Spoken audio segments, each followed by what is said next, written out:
Bonjour à tous et à toutes, chers adhérents de BHC. J'étais une fois dans un hôtel et j'ai vu que dans la chambre, il n'y avait pas de mezouza. Je vais voir la personne à la réception et je lui dis, écoute, il n'y a pas de mezouza dans la chambre. Il me dit, ah, je vais demander au patron. Il arrive après quelques minutes avec un boîtier en plastique qui venait d'être fermé avec du scotch. Et il me dit, voilà, le patron a envoyé une mezouza. Je dis, attends une seconde, je vais l'ouvrir pour voir est-ce qu'elle est cachère. Alors il me dit, non, il n'y a pas de problème, il a dit que c'est bon. Je dis, non, non, je peux pas mettre une mezouza sans vérifier. J'ouvre le boîtier et je vois un bout de papier, pas un parchemin, un bout de papier où il y avait écrit à la main. C'était sûrement le patron qui venait d'écrire ça. Shema Israël Hashem Elokeinu Hashem Echad avec des fautes d'orthographe. Et c'est tout. Il n'y avait que le premier passouk écrit à la main sur un bout de papier. Je dis, écoute, il vaut mieux pas de mezouza que de mettre un truc pareil sur la mezouza, dans la chambre.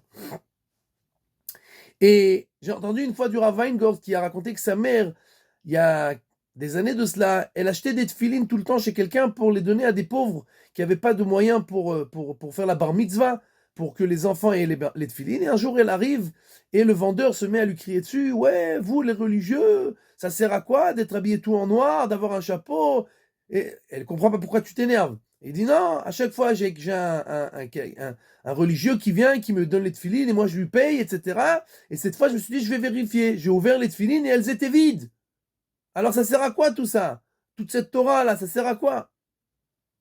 Et la mère du Rav Weingart qui lui dit, écoute, les tefilines elles sont noires, elles sont carrées, il y a des lanières, eh ben ça suffit. Le vendeur sidéré lui dit, mais elles sont vides, ça sert à quoi? Il dit, ben exactement.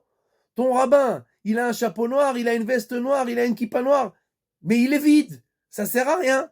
Donc c'est pas parce qu'on a un chapeau et une veste ou une redingote qu'on devient religieux pour autant. Nous devons nous rappeler tout le temps que c'est vrai que pour être dans le monde religieux, on a besoin d'avoir une kippa, on a besoin d'être habillé décemment, etc. Mais l'essentiel, c'est la hirat shamem qui est dans le cœur de la personne. Nous devons nous rappeler que la base de tout, la Gemara nous dit dans Masechet Shabbat que quelqu'un qui a de la Torah mais qui n'a pas d'Irat Shamayim, c'est comme il a une porte mais il n'a pas de maison à la porte. Ça sert à quoi d'avoir une porte si tu n'as pas de maison?